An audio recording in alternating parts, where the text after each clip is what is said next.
आज हम आपको एक ऐसे कलाकार के बारे में बताने वाले हैं जिसने उभरते हुए भारतीय सिनेमा को एक नई ऊंचाई पर पहुंचाया। दोस्तों, हम बात कर रहे हैं बलराज साहनी के बारे में।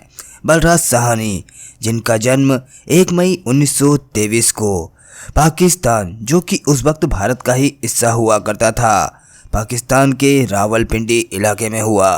बलराज साहनी का परिवार साहित्य की ओर काफी रुझान रखता था। बलराज के छोटे भाई भीष्म ख्याति प्राप्त विश्व प्रसिद्ध लेखक थे।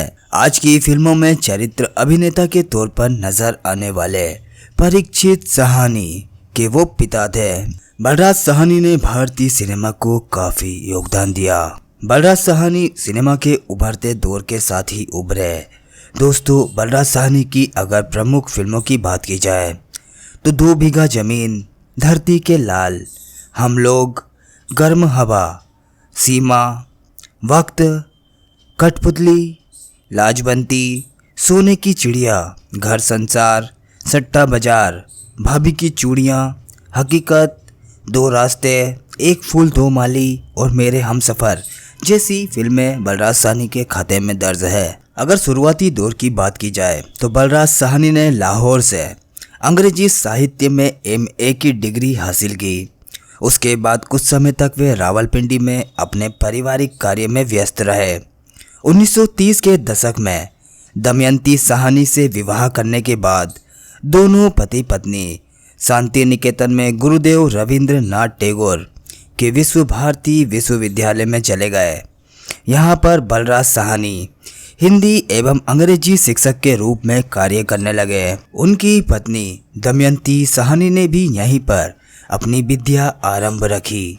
सन 1939 में वे BBC की हिंदी सेवा में रेडियो उद्घोषक के रूप में कार्य करने के लिए लंदन चले गए। सन 1943 तक वे इंग्लैंड में रहे और उसके बाद वापस भारत लौट आए। बलराज साहनी को नाटकों में काफ़ी रुचि थी। वे उसमें अभिनय करते रहते तथा हिंदी फिल्मों में आने के लिए रास्ते तलाशते।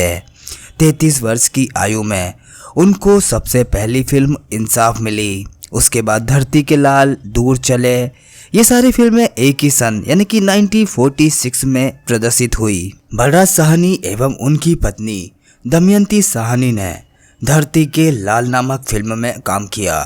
दोस्तों, ये बंगाल के अकाल पर आधारित फिल्म थी।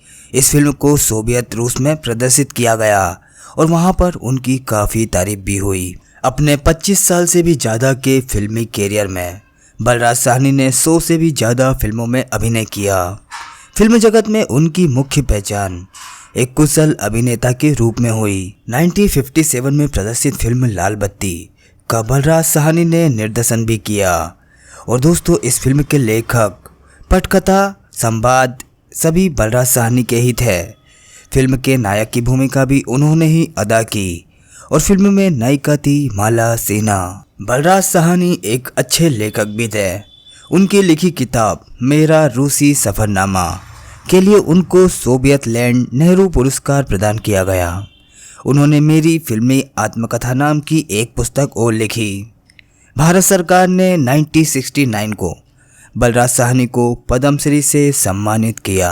अपनी दमदार अदाकारी से एक अलग ही मुकाम हासिल करने वाले बलराज साहनी 13 अप्रैल 1973 को इस दुनिया को हमेशा के लिए अलविदा कह गए, लेकिन उनके निभाए गए किरदार उन्हें हमेशा अमर रखेंगे।